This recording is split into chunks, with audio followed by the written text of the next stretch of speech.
All right, let's get started. So welcome back to Equity-Based Design and Practices Part 2. Today we're going to be talking about systems thinking in practice. Again, my name is Shalini Agrawal, and I will be your facilitator today, and I'm joined with my training coordinator, Uma, who will be assisting with today's webinar. So this will be an interactive session with discussion questions and breakout rooms, and you are encouraged to respond in the chat as you did in the first part with reflections. That we will do our best to address your questions as they come. And then we will also be doing some written reflection. So in whatever format you feel comfortable, please have that ready. So it's really for you, almost like a journaling time. So just to reflect on some of the questions that we will be providing later in the session. So before we get started, I wanted to do a quick review of session 1. So I also want to say that we will be reinforcing the content from session 1 and contextualizing it in different ways. So yes, some of the things will be the same, but we will be expanding and contextualizing it. So again, from session 1, we learned terminology by sharing definitions. We brought awareness to bias and impacts with a guided visualization. We learned how building connections disrupts our biases by noticing them. We learned practices and skills for more inclusivity and introduce steps to personal responsibility. And we specifically brought this to planning and also talked about micro commitments. And also just a reminder to please mute yourself, just double check so that we can continue on. So we also just wanted to say we bring intention to holding our session in 2 parts so that we can hear what resonates with you. And before doing so, we'd like to reshare some of our community practices. We will be doing some more discussions in this part 2. So once again, listen actively and compassionately, try to understand before being understood. Practice active listening. Self-care, access needs in order to be present. And every voice is important. We all have something to contribute. Stay engaged as best as you can. Remove distractions for the next less than an hour and a half, now a little, yes, about 90 minutes, 85 to be exact. And think beyond binary. So in your small breakout rooms, please understand that we're here to call in different perspectives and to to pause and listen to different perspectives. Community practices help us to create a space to talk about things that we usually don't make space to talk about. So really, this is a really powerful first step to have these conversations. So I gave you some homework, micro commitments from session 1. And these were really asking you to think about these 4 areas. Appreciating the unique, where do you see differences, amplifying others, how can you move up, move back, rethink routine. This is really about disrupting the status quo, how might you change something small, and then opening up, how can you acknowledge not knowing. So, and again, we had kind of forwarded these prompts to you and to notice in your workplace and your everyday life, and observe the situation and the patterns and what can be different. And we hoped that you might be able to also talk about this with someone at your workplace. I'm not sure if you're online, in person, but also this was also something not just to feel that you had to learn on your own, but potentially share your learning with others. So we're going to actually start off to share any of these reflections. What we want to do is really have you reflect on what's still standing out from the first session. So take a moment right now to kind of like, when I say that, like what's still standing out for you and what is a micro commitment that you can share. So maybe you didn't do a micro commitment, you can respond to one question, or if you did actually think about a micro commitment, you can respond to either question. So we will be in breakout rooms, and we will be there for about 8 minutes. And so, yeah, so everyone make space for everyone to talk. You'll be in rooms of between 3 and 4. And yeah, so those are the 2 questions, and they should be in the chat. Yes, they are. Thank you, Uma. And so really just answering those 2 questions and sharing, holding space, remembering community agreements. And like I said, about 8 minutes. So we will see you. So we'll just open the breakout rooms.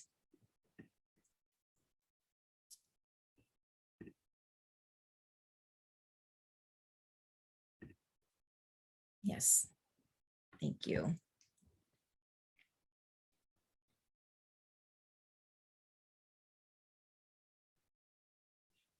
I will pause.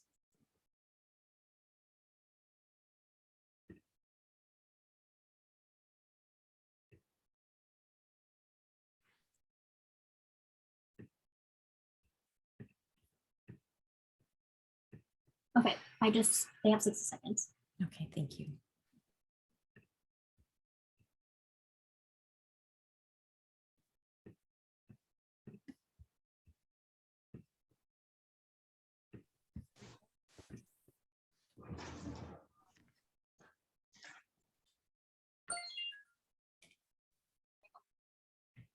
Welcome back. We'll wait for everyone else to join.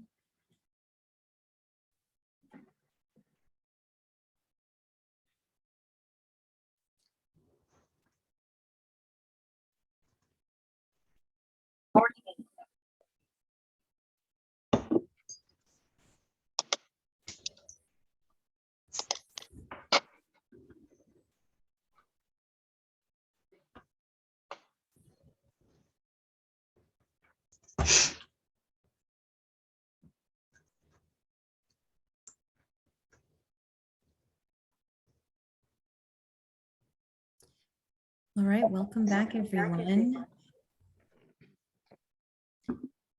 So I'll share, maybe we'll just take a few, share, if anyone would like to share in the large group, again, just minding the community agreements, not holding confidentiality, but really speaking from your own experience. If you just wanted to unmute and share a few reflections on what that was like for you, or even some of the commitments you might have made, anything really, but just speaking for yourself. Yes, anyone like to share?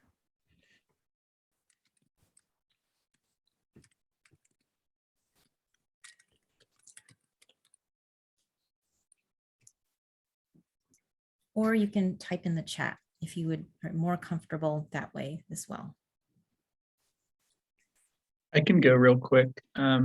So I was really struck by, I hope this is on topic enough, the map that we shared of people that had come before us, us collectively, me speaking as a white person. And I really tried to think about, as I go through my day-to-day, my planning practice, really kind of take one step back and understand that the land use and the practice that I am trying to do my best to make better, that, there's a much longer durée of history, perhaps than I initially kind of looked at. And I didn't quite get to have those conversations with folks, but that was just something that really, I challenged myself to do over the past week. And that it's a great map. I think it's a great resource for both planners and just citizens of California. Yeah. Thanks. Thank you. Thank you for that reflection. There's something here in the chat. Try to stay off my devices and be more present with the people in my life. Excellent. Thank you for making that commitment. Anyone else want to share?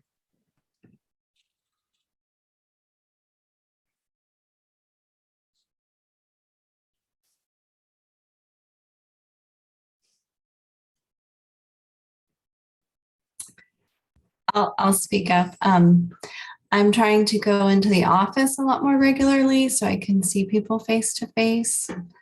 I think that all these years of working remotely has kind of made us all more reclusive, and it's really time to try to break out of that rut and make connections again with people that we work with and our friends and family. It's kind of so easy to just wake up and stay home and work. And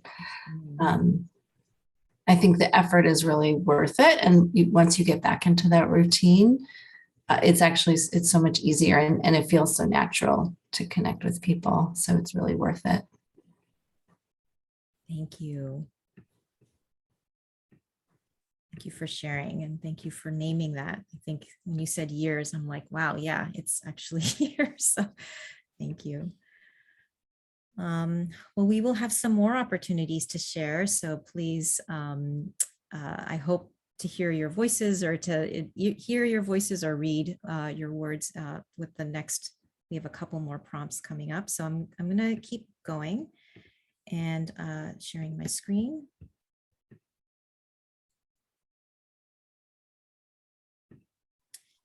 Okay, so for today,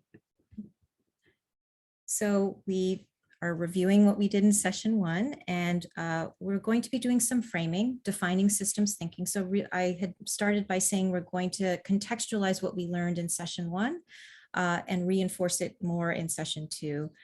And then we'll think about how we have a systems approach to the work we do. And then we'll do some more reflection. And this is, I think I had mentioned in the beginning of the session, to have something to write with. We have some writing prompts for you.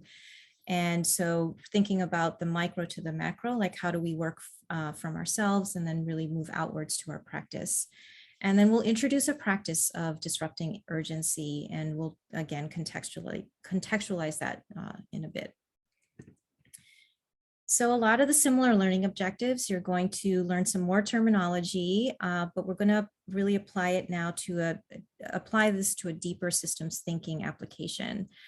We'll also look at, like we talked about, bias and how biases get reinforced. So we're going to talk about some practices to disrupt that and how to do that. And then of course, we are always about the practice. So how do we introduce steps of personal responsibility? And I also want to remind us to calibrate our expectations. This is an introduction to the understanding of bias and its impacts, with the intention to prompt curiosity and to look beyond the norms of the practice. Really want to emphasize that it is not a replacement to the necessary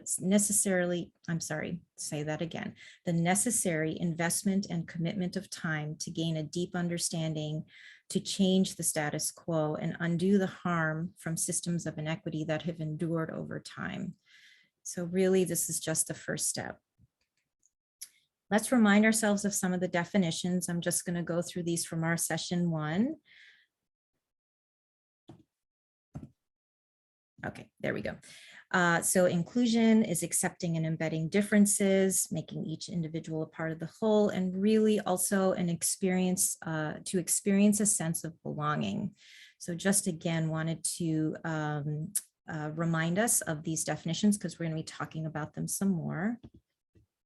Equity is the just and fair inclusion into a society in which all can participate, prosper, and reach their full potential. And that's also thought of giving the resources needed so as to achieve equal results. And this was really, we made a distinction between the difference between equality, where people have same resources, versus equity, where people are given the resources and opportunities needed to reach equal outcomes. So just wanted to remind ourselves of that. And, you know, a lot of what we are talking about today is this focus on equity and how it's missing, right? The whole reason we're focusing on this word is really also to notice that it's been missing in our existing systems. And so today we're talking about systems because, you know, inequity is systemic. So it's not just something that happens in these isolated places, it's actually systemic. So therefore our approach has to be systemic, and at least we have to have that awareness of our approach to be systemic. So this can be also thought of as systems thinking. So you may be familiar with this terminology, this way of thinking, but I just, again, want to be clear about how I'm talking about it. Systems thinking is a way to understand complex problems, identify root causes, and from there identify opportunities for intervention. And really, rather than responding to a symptom, it is looking at the relationship of the system beyond and behind the symptom, which is oftentimes what we don't see. It's the relationship between the micro and the macro and how they are in relationship. So there is a graphic that I'm going to share with you right here. This is called the iceberg model. So I imagine maybe like me, we're all visual people. And so this to me is a really helpful graphic of what systems thinking looks like and is about. And this is from the Eco Challenge. We will drop a link in so that you can read more about systems thinking. But let me just go through this. So the event level is above the water. As you can see here, this is the thing that we see. It's oftentimes I like to think of it as the headline. It's the thing that makes the news oftentimes, right? So something happens and we read about it. We may be able to see and react to what we experience at the event level, but we may be only treating the symptom and it may be in isolation. So you can see the example is catching a cold. One level below that is patterns and trends. And this is the level of noticing that something is happening over and over again, that it's reoccurring and that it's been taking place over time. So, what are the trends that have been here? And so that's anticipating the patterns and trends and catching a cold. It's been happening over time. The level below that is underlying structures. And this is where we ask ourselves, what is causing the pattern we are observing? What are the relationships between the parts? And this can be looking at things such as the physical, and this is oftentimes architecture and planning, the buildings, right? The built environment.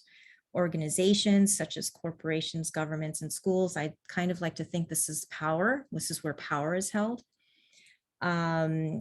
Policies such as laws and regulations, and behaviors. This is habits that are so ingrained that we are not conscious. So this might be also our bias, our unconscious bias.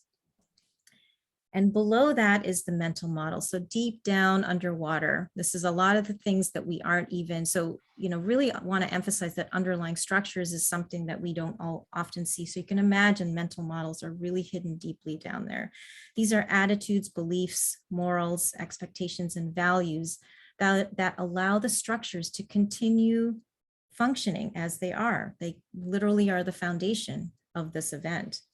They are the beliefs that we often learn subconsciously from our society, our environment, family, and we are likely unaware of. I almost like to think that bias is the water that upholds these that we're floating in. It's oftentimes the things that literally we don't see. So let's revisit a case study in this, like kind of applying this framework.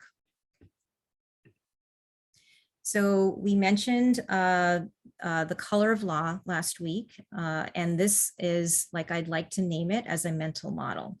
So this is a mental model because it impacts the built environment that where there's an attitude or a belief that Black and brown communities should not receive the same resources as white communities, right? So that they should, there is a if you look at the bottom quote here, that the country is only a few decades away from an era when racial segregation was an explicit goal of public policy.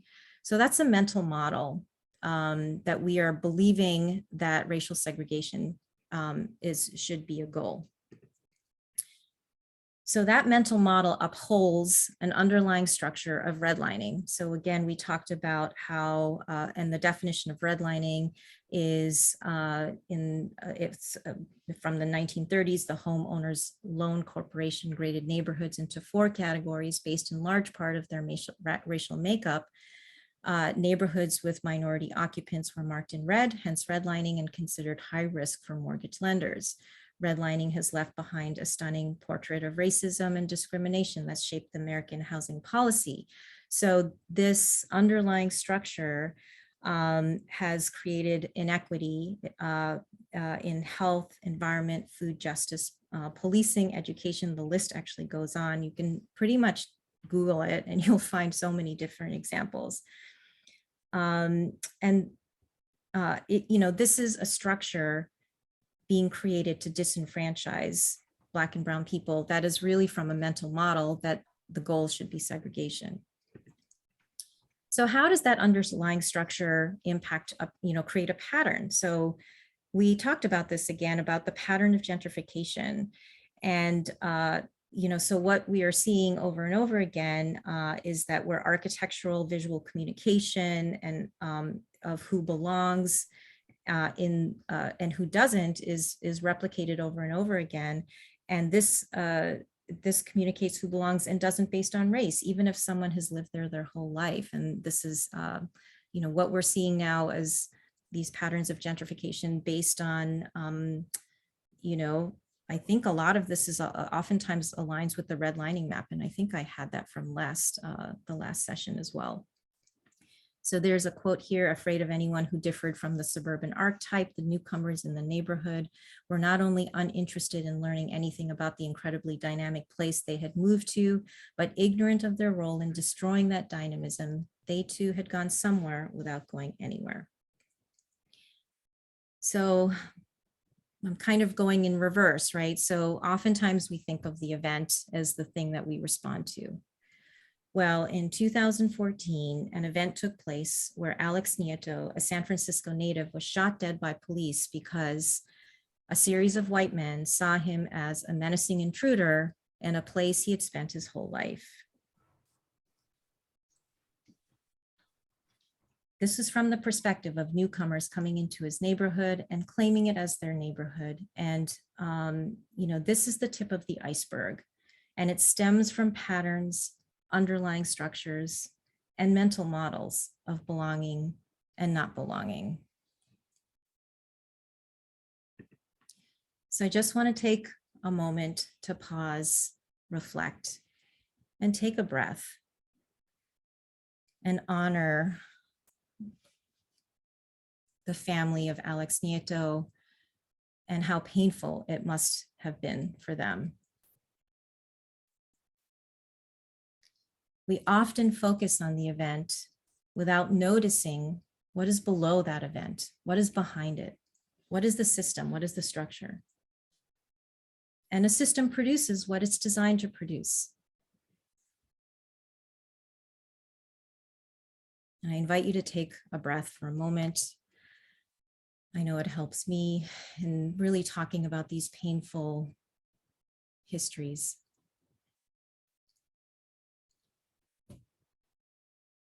So why do these things get perpetuated? The longer we swim in a culture of what is considered the norm, the harder it is to see something different. To get more diversity, equity, and inclusion, white Western European centric cultural norms have been identified and have to be identified and disrupted. But sometimes it's really hard to see it. If you remember the guided visualization from our first session, there are so many things that are reinforcing our beliefs, values, norms, and standards. And they have been going on for so long that we have to disrupt the urgency to get things done, to take the path of least resistance, to really be intentional about taking the path of least resistance. Systems produce what they're designed to produce. And to change the systems, we can change the people in the systems. I know that there are a lot of good people here today who want to see and do things differently, to see things change and to practice allyship towards more equity and inclusion. And it's daunting. We don't always know where to begin. And again, I know that's why you're here. I really, truly believe in the power of small steps that can go long distances. I actually would not do this work if I did not believe that. I believe in the power of every individual here to make a change. And, we have to ask ourselves, what is our role in the system?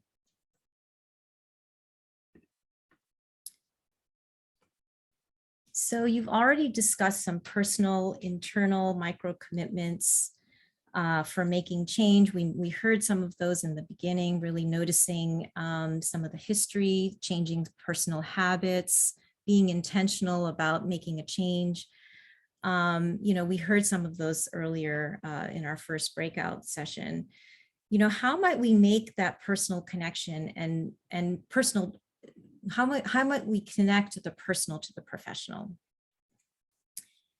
And I actually am really excited to share a systems change case study with you all. And it's been spearheaded by planners. Actually, it's really exciting to me to share it with you all, actually.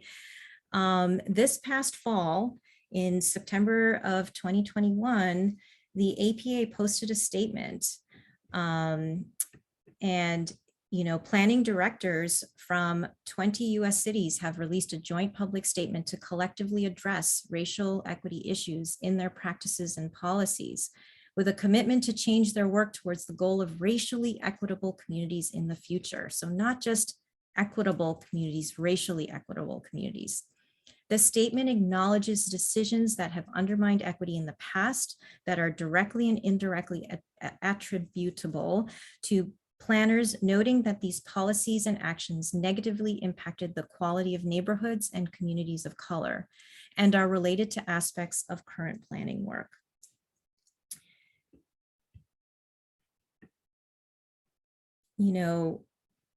So it goes on to outline specific commitments. And so here are these commitments. This is like so amazing to me.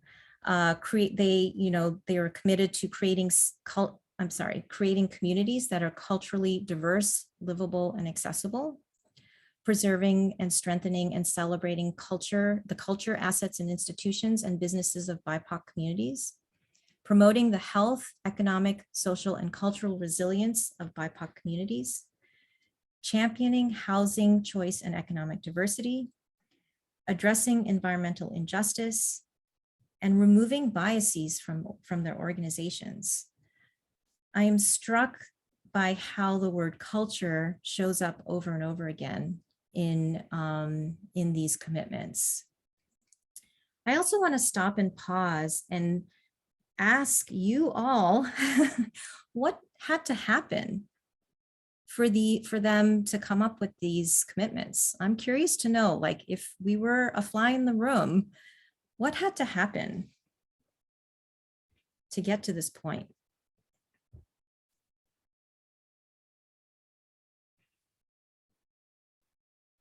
I think it's part of the larger narrative in this country of focusing on, that some people think is important, of focusing on some of the traditional inequalities within our society, which are kind of coming to the forefront now, as a lot of the country is less interested in kind of sweeping it under the carpet and pretending that it's not there. Mm-hmm. That's what I think a lot of it. I think it's a reflection of what's going on nationally, mm-hmm. and attempting to focus that national conversation in an area that we as planners can actually have some role in trying to deal with. Thank you. I see some comments here about redlining. I've seen a few property title reports throughout the years that have limitations. Yes, racial covenants on who can and cannot purchase residential property, restrictive covenants. Yes, I see that from Eric. And then, regarding like what had to happen for these statements to be published, police killings of BIPOC citizens, individual understanding of these issues, and a commitment. And then another comment here: when my grandparents first moved into their home in suburban Westchester County, New York, someone posted a sign on their door that said, "No Jews, no dogs allowed." Whew. I'm so sorry. Wow.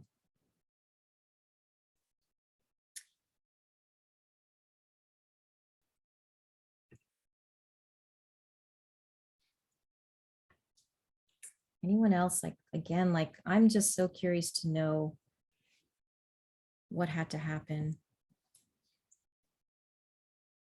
for planners from 20 cities to get together and do this. I once worked at a real estate paralegal in central Western Kentucky during undergrad. I was so amazed by the racism in legal documents. The worst was a boundary description that included reference to the tree. Oh, sorry. It was rough to read that. It really was.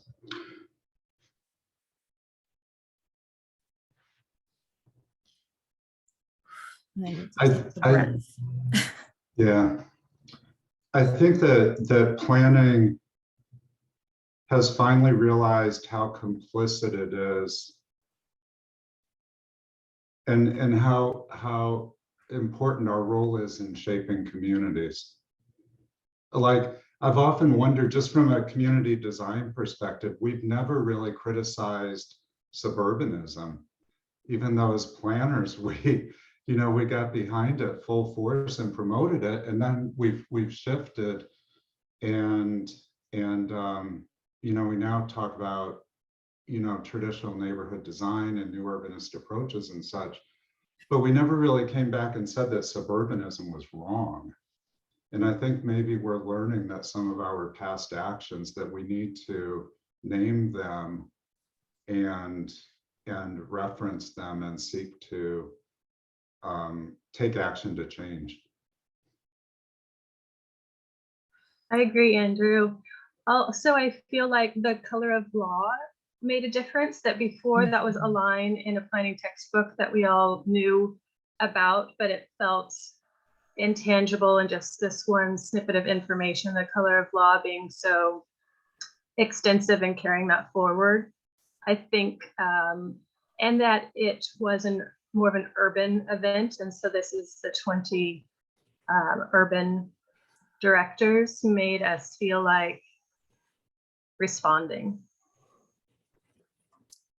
I want to add something too, that I think the homelessness crisis and the housing cost crisis has escalated to the point where it affects everyone, not just Black and brown people of color. And so when it hits home for white people, we recognize it more. And it's not just the diversity of the neighborhoods that's going to benefit the BIPOC communities, it's going to benefit everyone. So I think these crises have gotten to the point where we need to lift all boats.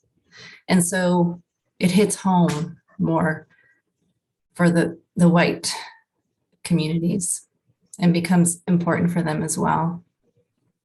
So I kind of see that's the point we've gotten to finally.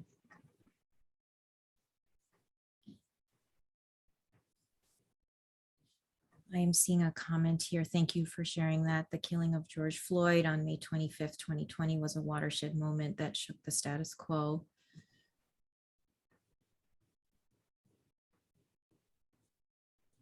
Yeah. Any other thoughts coming to how, yeah, so I really appreciate the comment about like understanding the role of planners. Like, that accountability piece is huge to me. I think it's really hard to hold that. But I actually think, like, to me, this is a step towards moving. This is a powerful step. It's a statement, right? So we know that statement without action is empty. But I feel like it's a powerful statement when you have 20 other cities in this case that are holding you accountable. And so I don't know. Is there any other thoughts that are coming up for anyone? I just really want to pause here to really think about like this critical moment where people got together and said, enough is enough, and we're going to do something. We're going to be in this together, and what had to happen for this to happen. Yeah. Any other comments? I think, we've referenced the color of law a few times. And one thing that book made really clear to me was that a lot of the segregation practices that have happened in our history have been a result of government-sponsored action. Mhm. And because of that, it also lies within the government's responsibility to try and reverse some of those actions. Because it wasn't just private interest. It's really easy to sort of push that blame onto private parties, but to look at history and look at the housing acts and to look at how specific actions that were sponsored by the government led to those decisions and how those can be reversed, it sort of puts that responsibility again back onto government agencies to a large degree to make that happen. Yeah.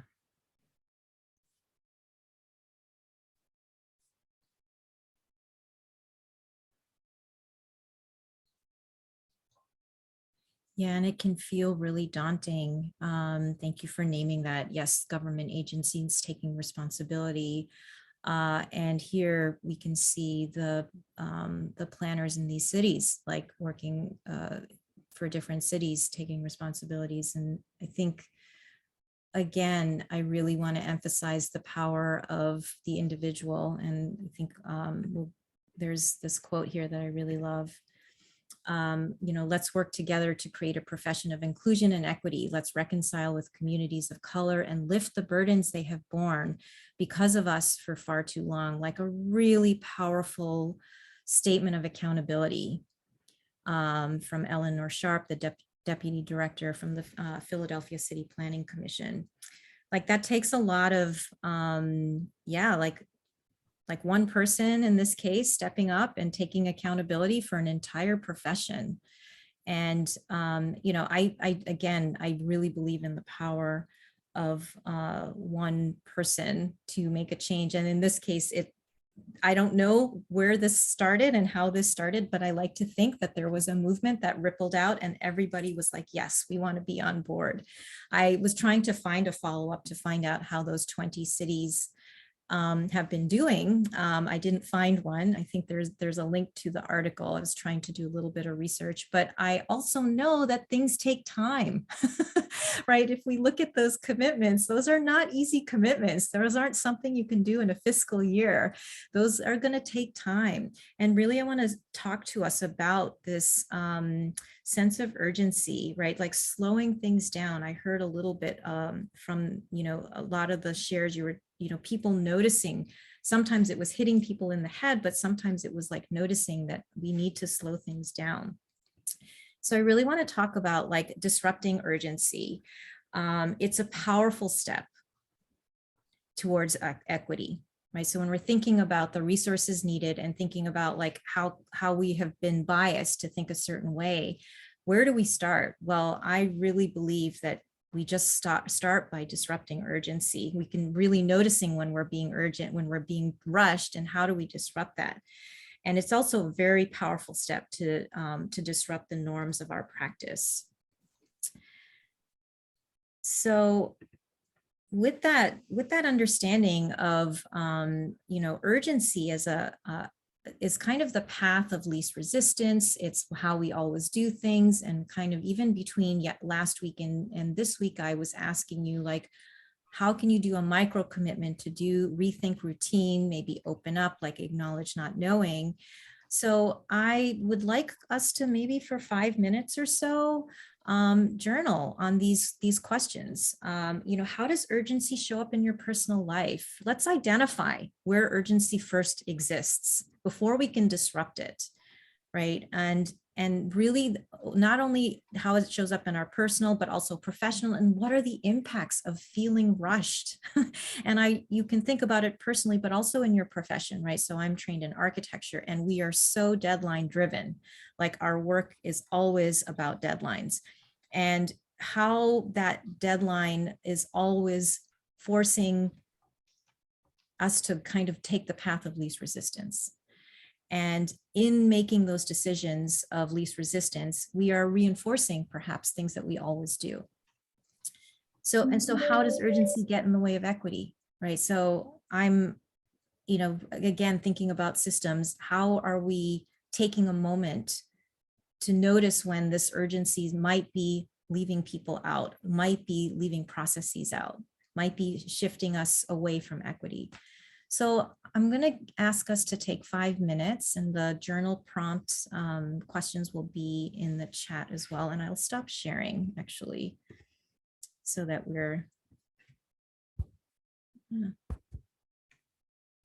And I'm having a tiny technical difficulty here, but I think you can all see this. And yes, I'm not sure. Oh, here we go. Okay. Yeah, so the questions are in the chat, and just take a few minutes to reflect on how is urgency showing up personally, professionally, and what are the impacts?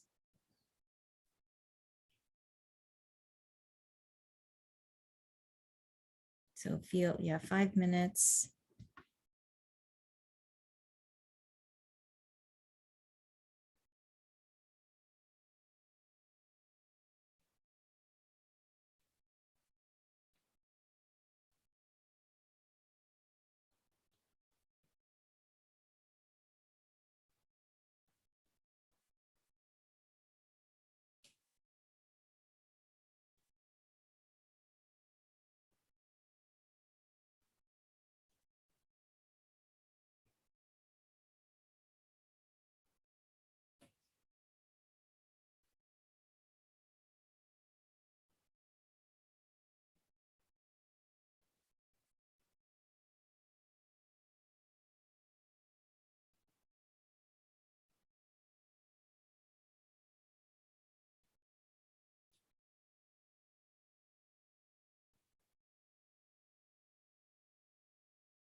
So 2 more minutes and we will be putting you in new breakout rooms.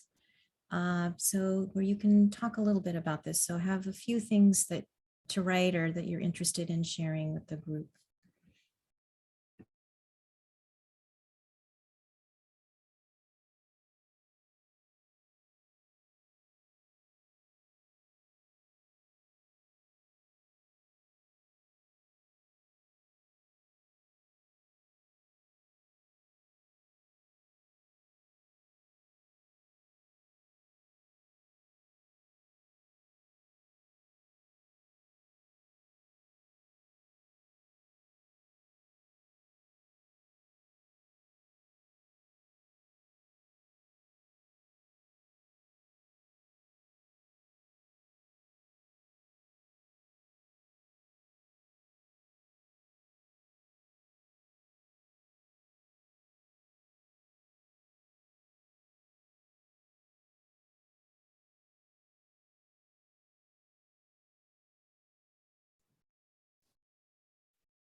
Shalini, are you looking for people to share now?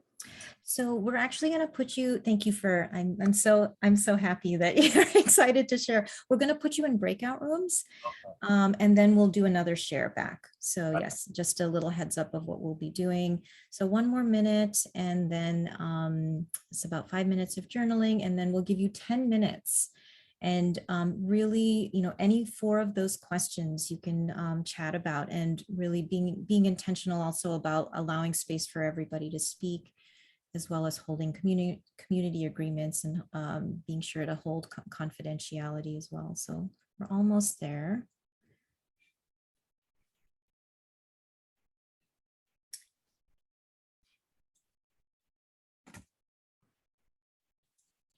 All right, so you will be in new, different groups from your first one. So you'll be talking to some other folks. And again, talking about urgency and how it impacts you personally, professionally, and also how it gets in the way of equity. So yeah, we'll see you in 10 minutes. The breakout rooms are open momentarily.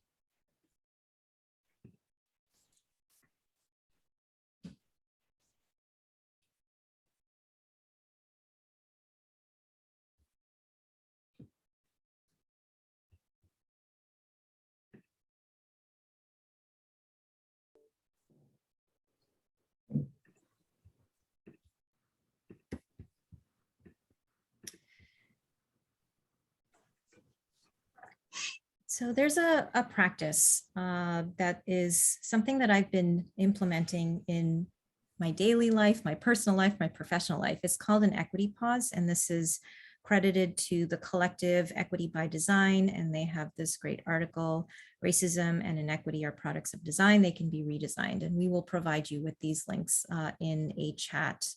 I'm sorry, in an email. So an equity pause is taking the time to slow down. It's very simple, slow down and pause the process to reflect and share on our learning, remind ourselves of our shared goals and practices, and name what we might do better in support of equity and inclusion.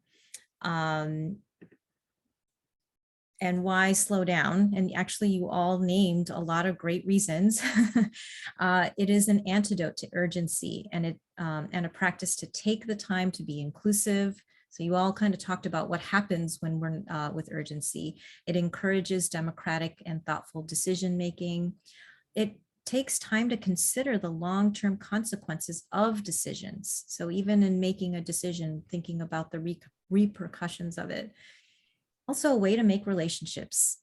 So if we're in this space of urgency, it's a way for us to make space for people, also not potential allies, and also people we don't necessarily connect with. A way to calibrate expectations. I find in my trainings, a lot of times people are like, I want to learn this quickly. And I'm like, it takes time, right? Like to also just remind people that things take time. And then to hold the interests of communities of color instead of winning victories for dominant white cultural norms. So when we are talking about racial equity, this is also a way for us to recalibrate,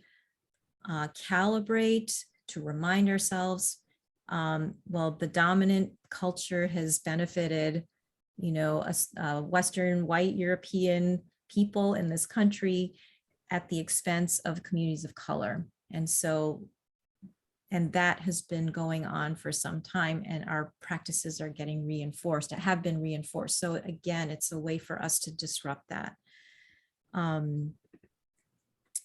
So what does a pause look like? So I want to start by saying it can be as simple as taking a breath, which is what I did in the middle. I will say very personally, I can feel the urgency in me sometimes, and I can tell when it impacts the way I am doing my work. And it can be quite literally a breath. So it's not anything that needs to be disrupting everything. And it can also, so here's some ways in which it might look in the workplace. So it's noticing, to me, it's about noticing, right? So it doesn't always have to be about changing and shifting. It can be about noticing timelines, you know, being honest about timelines, work plans, and funding proposals, especially with communities and partners. I also find that transparency is a really powerful way to be equitable. And if we are being able to bring transparency in our timelines, work plans, funding proposals, that's a really powerful step towards equity.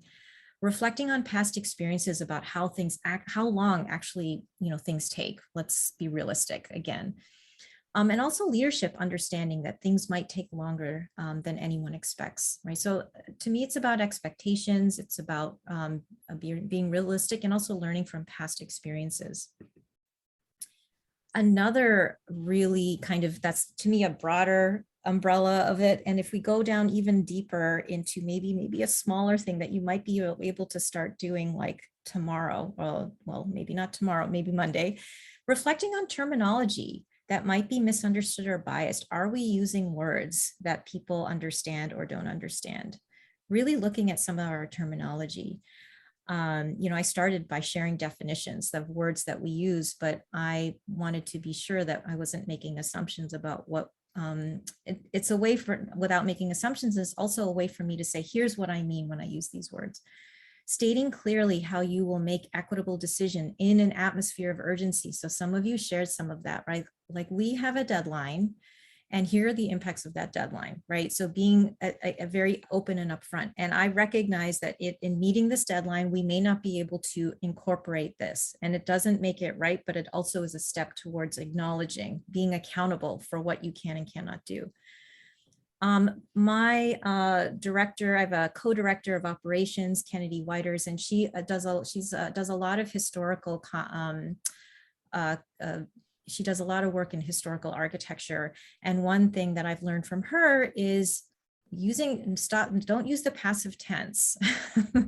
So an example is communities of color experience redlining, and changing it, the government entities redline communities of color, right? So it's like a small and very large and powerful step towards accountability, naming what has been done by whom.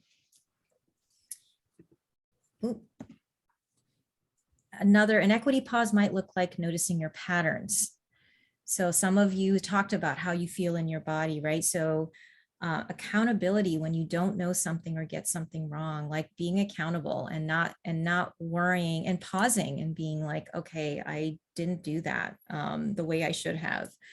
Assumptions about someone's lived experience. Again, like this is a simple thing, but just slowing things down to to notice that, well, am I making assumptions that everyone has the same experience? Are there people who aren't talking because I said something, right? Is that kind of like, did people step away from the conversation?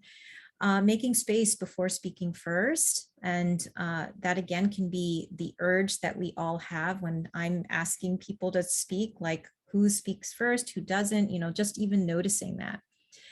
And then like learning, like noticing the practices, the history or knowledge that we don't know. Like we started off with someone kind of sharing, like, I really appreciated the land, right? The history of the land. And I also find like that has been a powerful way for me to,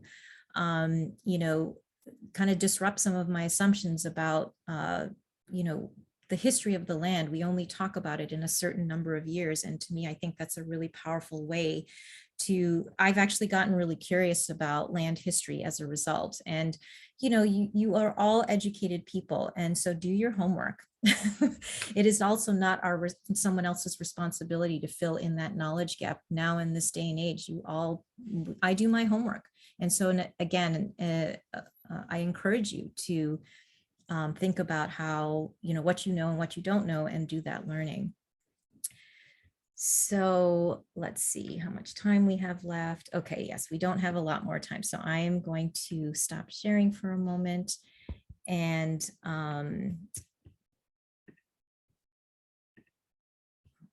okay, so we were going to do this in a breakout room, but I think we can do this in the larger group. We're going to put the 3 questions in the chat. What is a professional practice of pause? What is a personal practice of pause? And what is a micro commitment that you might want to make? So maybe just take a moment to reflect on these and just share out loud or share in the chat. I'd love to, this is a really powerful way to take a first step to accountability is actually saying something out loud or sharing it with a larger group. So yeah, just a moment or two, like what is coming up for you when I say a practice of pause. I also want to say the way I do equity pauses is I will actually put it in an agenda in meetings. I'll say we're going to take a half an hour of this meeting. We're actually going to think about things that we don't think about, make space for reflection. So just to also give you a really another small example. So yeah, maybe just take a moment and what is just resonating for you? What is something that is coming up in terms of, I like to start immediately. Like what could you do next week, next month, maybe in this fall, maybe in a couple months?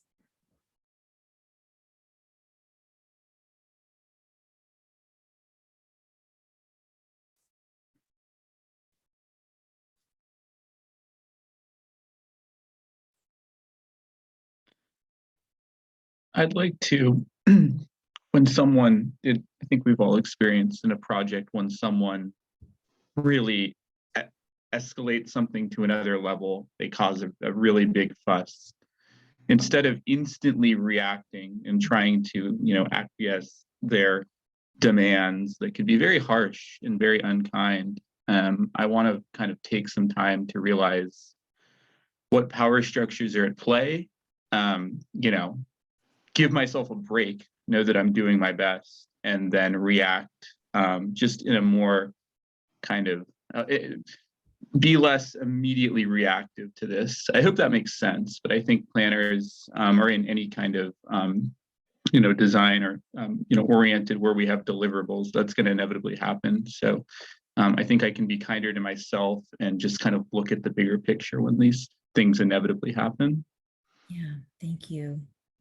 And a good kind of follow-up is this comment on a personal note, mindfulness and meditation. I really feel like if we can practice pause with ourselves, we can bring that to our workplace. So thank you for sharing that.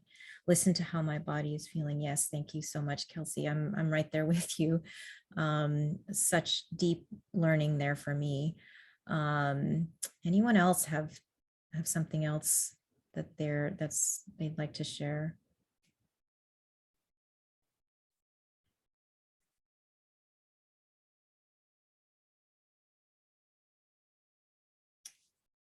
Trying not to feel like I need to earn a break or a rest. Oh, yes, but implement more rest and break in my personal, professional life. I just want to reinforce that. I think like there is such ebb and flow to the world.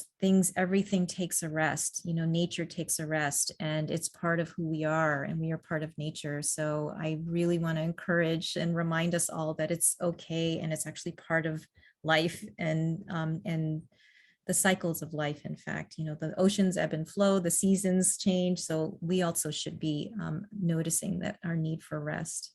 Yes, a lot of agreement there. As someone who hasn't taken a vacation day this year, thank you for sharing. Yes, yes.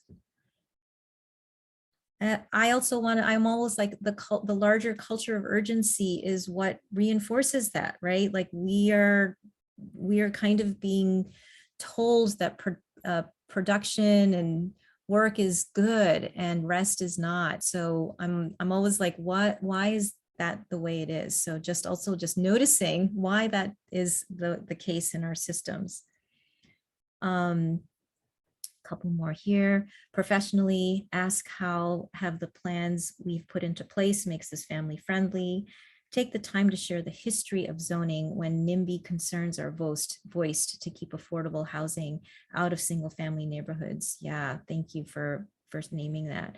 Remember that it's okay to give yourself the priority, and similar to what someone else said, just take your time to respond to situations. Yeah, oh my gosh, these are so great. Thank you, everybody.